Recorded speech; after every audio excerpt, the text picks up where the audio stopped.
Picture this. It's the middle of July, scorching hot, and instead of grilling out and relaxing, you're lugging heavy watering cans all over your yard again. Sound familiar?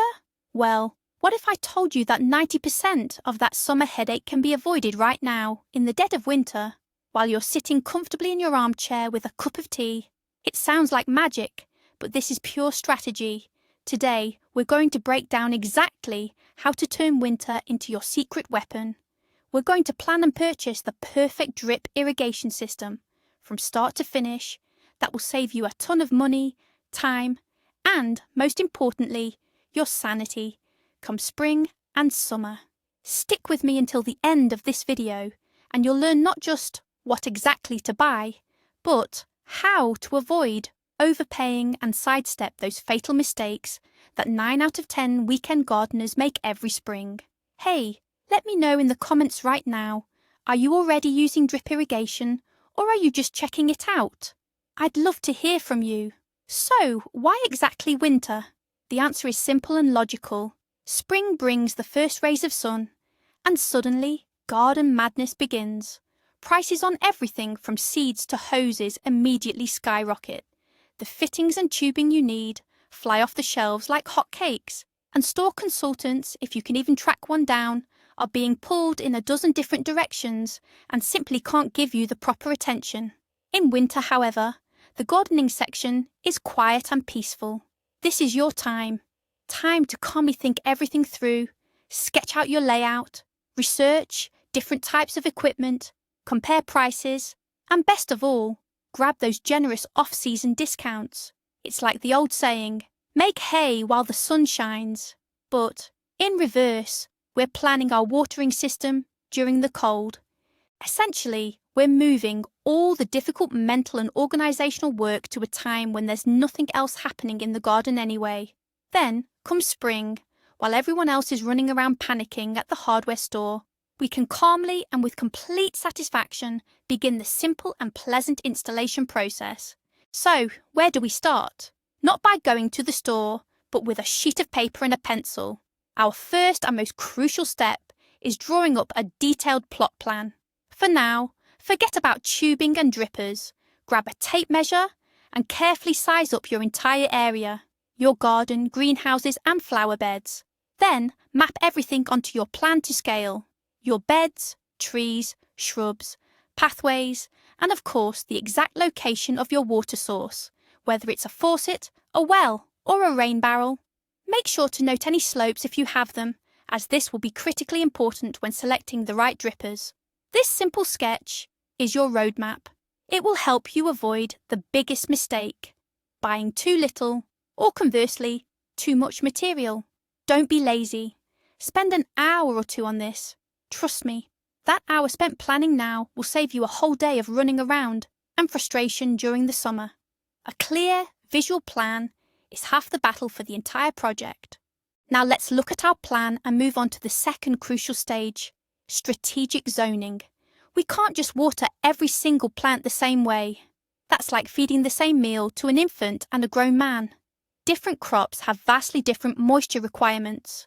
For instance, greenhouse tomatoes need one watering schedule, cucumbers require another, and strawberries in the beds need a third.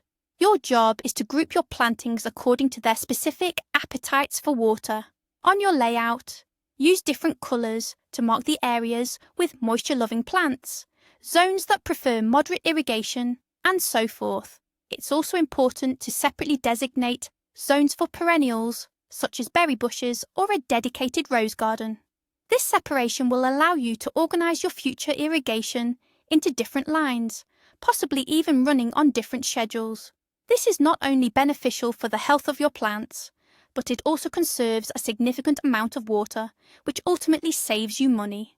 Now that we've mapped out the zones, let's turn our attention to the heart of the whole setup, the water source. The type and characteristics of this source will determine a great deal about the rest of your system. The simplest option is connecting to the main municipal water supply. Typically, you'll have stable pressure here, but the key question is, what is that pressure? You must measure it accurately. Option 2 is using a well or borehole equipped with a pump. Here, The critical factor is the pump's flow rate. How many gallons or litres per minute can it deliver? Will that be sufficient to water all your zones at the same time? The third option, very common in garden plots and allotments, is the elevated water storage tank or IBC tote. The water heats up naturally in the sun, which is incidentally great for your plants. The main challenge here, however, is generating enough pressure for a gravity-fed system. As a general rule, for most drip irrigation tape, you'll need to elevate that tank at least 5 to 6 feet, about 1.5 to 2 meters, above ground level. Make sure you resolve this requirement during the planning phase. If you don't, you might find yourself having to tear out and rebuild half of your irrigation system later on. Now let's look at the crucial decision for your watering system, choosing the right hardware. This brings us to the age-old gardener's dilemma. Drip tape or solid blank tubing with individual drippers. Let's break down the differences.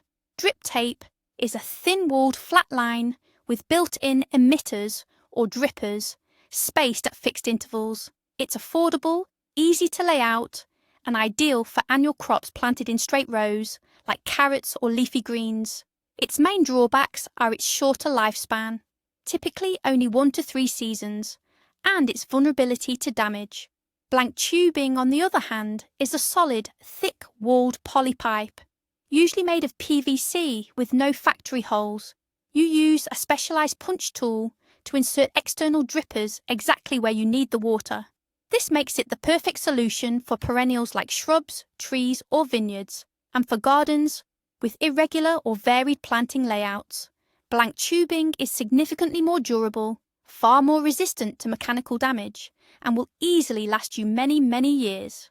Now, let's discuss the brain of our irrigation setup, the component responsible for managing the water flow right when you need it. We have 2 primary routes here, the simple mechanical timer or the more sophisticated electronic controller. A mechanical timer is essentially a specialised faucet with a clockwork mechanism built in. You manually set the watering duration, say 60 minutes, and once that time is up, the water automatically shuts off. It's simple, inexpensive, and reliable, but it does require your daily involvement to start the cycle. The electronic controller, however, is the true onboard computer for your garden or landscaping project. You can program it to activate on specific days of the week, at precise times, and for the exact duration you need. Some models can manage multiple irrigation zones sequentially, and the most advanced units can even connect to rain sensors or be controlled directly from your smartphone. Yes, it's a higher investment, but it grants you complete freedom. Your lawn or garden will water itself seamlessly, even when you're busy in the city or enjoying a vacation. And now, let's talk about the one component where cutting corners will cost you big time. That is the filter. Many beginners view it as optional equipment, and that is a massive mistake. Remember this, the filter is not an option. It is the essential guardian and protector of your entire irrigation system. Even if your tap water looks crystal clear, it still contains minute particles of rust, sand, and mineral scale. These particles rapidly and permanently clog the tiny openings in your drip emitters. As a result, half your system simply stops functioning, and you might not even notice it right away. There are 2 main types of filters available: screen filters and disc filters. Screen filters are simpler and less expensive, while disc filters are generally more effective and durable. Your specific choice depends entirely on your water quality, but installing a filter of some kind is the golden rule. It must be installed immediately after the main spigot or valve, before all other system components, and it requires periodic cleaning. The next crucial component, one that's often overlooked, is the pressure regulator. You don't always need one, but if you do, skipping it can lead to a major disaster. Picture trying to fill a small teacup using a fire hose. That's essentially what happens to your drip irrigation system if the mainline water pressure is too high. Drip tapes and fittings are designed to handle operating pressures of around 1 to 1.5 bar, but pressure in city water lines can easily reach 4, 5 or even 6 bar. Without a reducer, that much pressure can literally blow your fittings clean off the lines or burst the drip tape, creating a real flood on your property. How do you know if you need one? If your water source is a municipal supply or a powerful well pump, installing a regulator is highly recommended. However, if you're using a gravity feed system from a water barrel or tank, then of course, a pressure reducer won't be necessary. Now we get to the core of the system, the main supply line. This is the biggest, thickest pipe, responsible for distributing water from your source across the entire plot and out to the garden beds. Typically, people use black PE pipe for this, specifically low-density polyethylene. It stands up well to sun exposure and frost, lasting for decades. The most critical decision here is selecting the right diameter. The most common options are 25mm or 32mm. The rule is simple. The longer your supply line is and the more water outlets you have along the way, the wider the pipe needs to be. Skimping on the diameter of your main line is a huge mistake. A pipe that is too narrow will cause significant friction loss, leading to a major pressure drop. Water will reach your farthest beds with such weak pressure that it won't be enough to adequately run the drip emitters. This is why it is always better to slightly oversize. For example, opt for the 32mm diameter pipe. If you've chosen a system using blank tubing, the next step is selecting the drippers or emitters themselves. These are the devices that deliver water directly to the plant roots, and they come in many different varieties. The simplest type are fixed flow emitters. They deliver a consistent, predetermined volume of water, such as 2, 4, or 8 litres per hour. They are perfect for watering rows of uniform plants located on flat ground. The next type is adjustable. They feature a special dial or cap that allows you to change the watering intensity, ranging from 0 up to several dozen litres per hour. These are convenient when you have plants with different watering needs planted along the same line. And finally, the most advanced type, pressure compensating or PC emitters. These deliver the exact same amount of water regardless of the pressure within the system. This makes them an indispensable solution for sloped areas, where without them, the plants at the bottom would be waterlogged, and the plants at the top would suffer from drought. Now let's talk about the essential small components that make the entire system functional. The fittings. These include all sorts of connectors, elbows, T's, end caps, and valves that link the entire setup together. To join the main poly pipe, you'll usually use compression fittings. These are reliable, secure, and don't require any specialized tools. When connecting drip tape or thinner tubing to that main line, you'll need special fittings known as starters or starter valves. These are crucial because they not only connect the lateral line, but also allow you to individually shut off that line if needed. You will also need T's for splitting lines, elbows for making 90-degree turns, and end caps to terminate the runs. Here is the most important piece of advice regarding fittings. Always stock up and buy a few extras. Having one spare T or coupling on hand can save you significant time and frustration during the installation process. Our plan is ready and we've sorted out the main components. Now it's time for the most meticulous, but perhaps the most critical step, calculating our material quantities. Let's start with the basics. Tubing and drip lines. Grab your plan and a tape measure.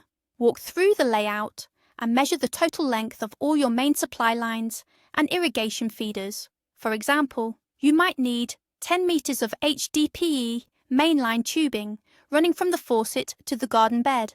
Then 3 garden beds measuring 8 meters each. That's 24 meters of drip tape.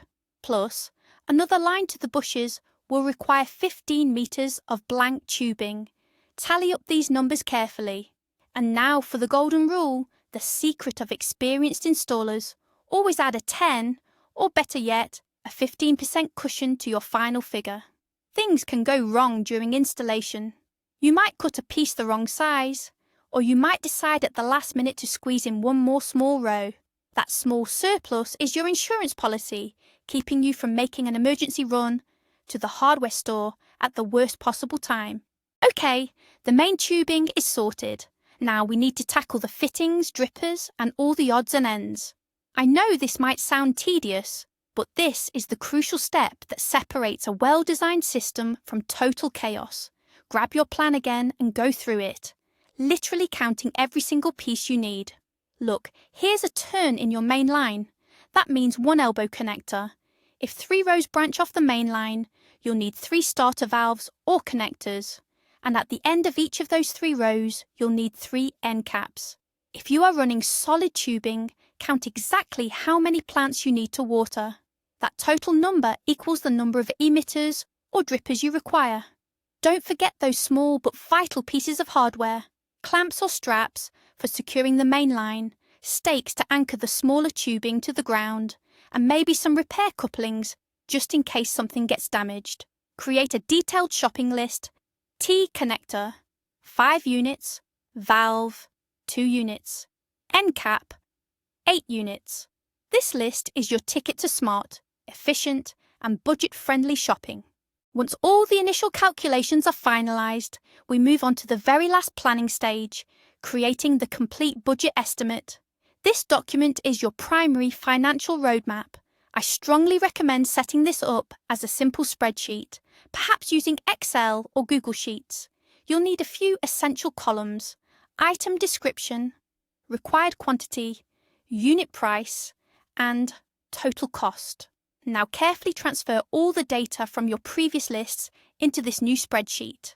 For example, 32mm HDPE pipe, 20 meters, drip tape, 50 meters, disc filter, 1 unit, and so on, for every single item. This comprehensive table gives you a crystal clear overview of the entire project's budget. Furthermore, it serves as an incredibly convenient tool for price comparison. You can easily create copies of this sheet and populate them with pricing from different vendors, allowing you to visually pinpoint where the best deals are. This simple step transforms a potentially chaotic purchasing process into a clear, structured, and manageable workflow. Now that we have our detailed estimate, we can officially kick off the winter discount hunt. Where are the best deals hiding? Don't limit yourself to just the local garden centre. First, start with the major home improvement chains. They frequently run winter clearance sales to get rid of their leftover summer inventory. Second, make sure to check specialised online retailers that deal exclusively with irrigation equipment. They usually boast the largest selection and the most experienced consultants. They can even help you double-check your specifications via phone or online chat. Third, don't overlook the major online marketplaces. You can often find highly competitive offers from various third-party suppliers there. The crucial step is comparison shopping. Take the time, don't hesitate to spend an evening, to price your entire estimate across several retailers. The difference in the final cost could be a pleasant surprise, potentially saving you 20 to 30%. Now let's address the biggest pitfall for newcomers, a mistake almost everyone makes. I'm talking about buying those pre-packaged drip irrigation kits, the ones in the pretty box that promise 60 plants, or perfect for 1 greenhouse. On the surface, it looks like the ideal solution, everything calculated and bundled for you. But in reality, this approach almost always leads to disappointment. First, the configuration of these kits almost never perfectly matches the geometry and specific needs of your garden or growing area. You'll end up with a pile of useless extra parts and invariably be short on the specific components you actually need. Second, manufacturers of these generic kits frequently cut corners on component quality, especially the fittings and the drip tape, just to make the price point on the box more attractive. The result? You get a short-lived system that you'll be forced to repair or completely overhaul by the very next season. Remember this: the best system is the one you design and assemble yourself to fit your specific requirements. The next major mistake, and it's closely linked to the one we just discussed, is aggressively cutting corners on the quality of individual components. It's smart to try and save money, but that shouldn't lead you to chase the absolute lowest price, completely ignoring common sense. This is particularly critical when dealing with fittings and connectors. The price difference between a high-quality, name-brand fitting and a no-name cheap import might only be $1 or $2, but the consequences of this small saving can be catastrophic. Cheap plastic cracks under UV exposure, and the rubber seals will dry out and fail within a single season. Eventually, that fitting starts leaking. It might begin as a slow drip, but soon it turns into a steady stream. And if that piece bursts while you're away, it can flood your entire garden, ruining the soil structure, washing out your beds, and killing your plants. The exact same principle applies to valves, taps, and filters. Remember the old saying, buy cheap, buy twice. In gardening, however, you don't just pay twice. You might pay with the loss of your entire season's harvest. When planning your order, make sure to budget for one crucial item: specialized installation tools. Without these, assembling the system, which should be simple, will quickly turn into a real nightmare. So, what exactly do you need? First off, you'll need specialized shears or cutters for your polytubing. Trying to cut this with a hacksaw or a standard knife is slow, messy, and results in crooked edges. The specialized cutters, however, give you a perfectly straight cut in just a couple of seconds. Secondly, if you are using blank tubing, a specialized drip punch tool is an absolute must. This tool creates holes of the exact diameter needed to install your drippers or emitters. Without it, you risk making the hole either too small or worse, too large, which will cause leaks and wastewater. These tools are inexpensive, but they save you a tremendous amount of time and effort. And yes, they often go on sale during the winter, so grab them right away when you purchase the rest of your system components. Congratulations! You've successfully completed the planning stages and purchased all the necessary equipment. Now you have boxes filled with pipes, fittings, and everything else you need. Spring is still several months away, and our primary task now is to ensure all of this material is stored correctly. The most crucial step is finding a dry, dark place, protected from direct sunlight. UV light is the biggest enemy of plastic, even high-quality material, and can degrade it quickly. A garage, shed, storage room, or basement is usually ideal. The second major point is protection against rodents. It sounds strange, but mice and rats, for some reason, absolutely love chewing on polyethylene pipes and drip irrigation tape. Therefore, it's best to store everything in tightly sealed plastic containers, or, at the very least, place them up high on sturdy shelving units. Also, make sure you carefully organise everything by category. That way, when spring arrives, you won't have to tear through every box just to find one tiny coupling. Proper storage ensures that all your components will be in perfect working order come springtime. When designing your system, look beyond your current needs. Think about the future. Maybe next year you'll want to add another greenhouse or install a new flower bed. Building expandability into your initial design costs virtually nothing right now, but it will save you tremendous effort down the road. How do you do this? It's very simple. For instance, when laying your main irrigation line, in any spot where you might potentially need a new branch, go ahead and install a T-fitting and simply seal off the unused outlet with a cap or plug. When the time comes, all you have to do is unscrew the cap and connect the new line. That is infinitely easier than having to cut into an active pipeline just to splice in a new T-fitting. Thinking ahead is the mark of a true strategist.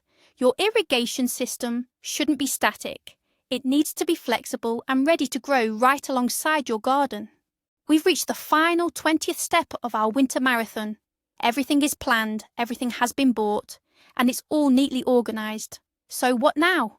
Now comes the most important part, taking a deep breath and giving yourself a massive pat on the back. You've completed a huge amount of intellectual work. 90% of your success is already secured. Now you can simply enjoy the winter. Sip your tea, read a good book, and watch the snow fall outside your window with a profound sense of satisfaction. You are the smart planner, the one who gets everything done ahead of time. You've completely bypassed the stressful spring rush, you've saved money, and you are perfectly set up for the new season. This confidence and peace of mind is arguably the most valuable outcome of all our winter preparation. When spring arrives, all that's left is the enjoyable part. Simply assembling the system using your ready-made plan, just like an adult's building kit. But that will be a different story altogether. Okay, let's wrap things up. We've covered a huge amount of ground here, starting from a blank page all the way to a complete set of drip irrigation equipment that's ready to go. We drew up the plan, dug into the details of tubing, fittings and filters, put together a detailed estimate, and most importantly, we now know how to avoid those costly and frustrating rookie mistakes. But here is the most important takeaway in this entire guide. When you plan and purchase your drip system, in the off-season, in winter, you're not just saving 10 to 20% on discounts. That's a nice bonus, sure. What you are truly buying is the most valuable thing any gardener can have in the summer. Time.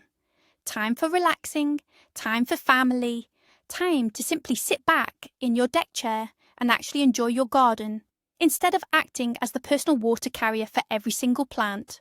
Thank you so much for sticking with this detailed guide right to the end. If you found it useful, you know the drill. Hit that like button. It really helps our channel out. And of course, make sure you subscribe so you don't miss the spring series, where we'll be putting all of this together with our own hands. Now for a question for all of you. Which stage of irrigation planning do you find the most challenging? Is it drawing up the layout, selecting the right components, or calculating the budget? Share your thoughts in the comments below. Let's discuss this and help each other out.